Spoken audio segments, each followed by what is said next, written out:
Hello mga ka-farmers! Welcome back to my channel! For today's video mga ka-farmers ay napaka-interesting po ng ating topic. Meron kasi tayong ibang mga kapatid na hog raisers na nagtatanong kung kasya ba daw po yung 10,000 pesos para ipagsimula natin ng negosyong babuyan mga ka-farmers. So ano sa palagay nyo? Kasya ba o hindi? Panoorin nyo po hanggang sa dulo ang videong ito mga ka-farmers para malalaman nyo po kung kasya ba ang ating 10,000 pesos na ipagsimula ng negosyong babuyan. Pero bago tayo magsimula mga ka-farmers, magbibigay muna tayo ng update sa ating mga biik na kakabili pa po natin the other day. So ganyan na po sila ngayon mga ka-farmers. In fact, ang lakas-lakas na po nilang kumain. Pre-starter na po yung kinakain nila mga ka-farmers. Galing sa buyer, yung nakasanayan po nilang ipakain sa kanilang mga baboy ay Pigrulac na brand mga ka-farmers. Pero dito kasi sa amin, nakasanayan na po namin na Ultra Pack. Then yung stock namin ng mga feeds ay Ultra Pack po. So no choice mga ka-farmers, kailangan din namin na i-Ultra Pack. Sa awa ng Diyos, kahit na pinalitan namin agad yung pagkain nila mga ka-farmers from Pigrulac to Ultra Pack na pre-starter, hindi naman po nagbasa yung kanilang dumi. Yung problema ko lang po sa kanila mga ka-farmers ay hindi pa nila alam kung paano uminom sa pig drinker. Doon kasi sa binilhan namin mga ka-farmers, wala po silang pig drinker. So, pag abot dito sa amin, meron kaming pig drinker. Kaso, di nila alam kung paano uminom doon. Kaya ito ako naglalagay ng tubig para at least meron silang maiinom na tubig sa ngayon na hindi pa sila trained na uminom sa pig drinker.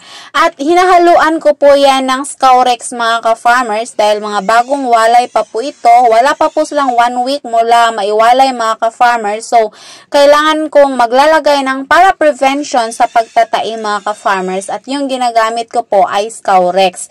Inihalo ko lang po yan sa tubig mga ka-farmers para maiinom po nila.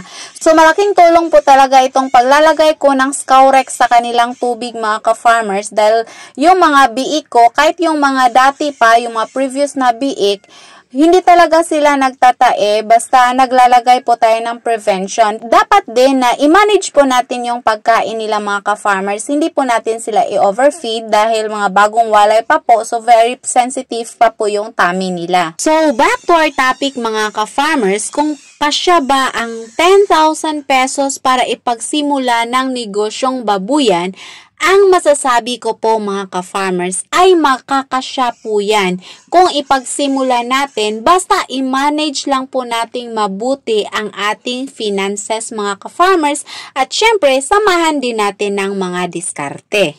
Kung negosyong babuyan ang pag-uusapan mga ka-farmers, meron po tayong dalawang choices, ang pag-aalaga ng inahin at pag-aalaga ng pang-fattening mga ka-farmers.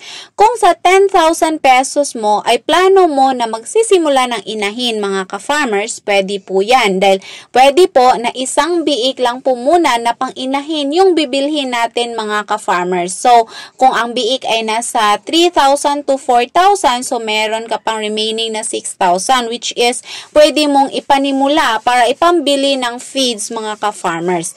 And the rest, pwede mo nyo po na gumawa kayo ng diskarte, mag-mix kayo ng commercial feeds at kung ano ba yung nasa paligid ninyo mga ka-farmers na pwede po ninyong ipakain sa inyong mga baboy, lalong-lalo na po yung kangkong kasi yan po ang marami na makikita sa ating paligid mga ka-farmers. Pwede din mga ka-farmers na maghalo tayo ng darak ng palay or darak ng mais kasi mas cheaper yon kaysa commercial feeds. Basta pang inahin lang po mga ka-farmers, pwede naman po yon at lalagyan lang po natin ng mga counting supplement mga ka-farmers. Kung fattening naman po yung gusto natin mga ka-farmers, pwede po tayong bumili ng isang biik lang po muna at yung remaining na pera natin ay the same. Bibili po tayo ng feeds mga ka-farmers, then hanggang sa mag 3.5 to 4 months, pwede na nating may benta yung ating baboy At yung benta mga ka-farmers, yun na naman po ang gamitin natin sa susunod na pag-aalaga natin. So, pwede na siguro tayo na mag-aalaga ng 2 baboy na pang fattening. Then, the same technique lang po mga ka-farmers. Diskarte lang po talaga ang kailangan para makapagsimula tayo ng negosyong babuyan. Kasi pag sa kulungan mga ka-farmers, kung wala pa tayong magandang kulungan, pwede naman na sakulin muna yung ilagay natin sa bubong mga ka-farmers para hindi sila maulanan at mainitan at itali lang po natin mga ka-farmers. Pwede naman po yan na itali muna natin sa lupa yung ating mga baboy. So para-paraan lang po talaga mga ka-farmers para makapagsimula tayo ng negosyong babuyan. So depende na po sa inyo kung saan nyo po gusto. Mag-iinahin ba or magpa-fattening. Yun lamang po mga ka-farmers ang may share ko for today's video. Huwag niyo lamang pong kalimutan na mag-subscribe at i-click ang notification bell para kayo po ay palaging updated sa ating mga bagong farming tutorials na i-upload. Thank you for watching! Happy farming!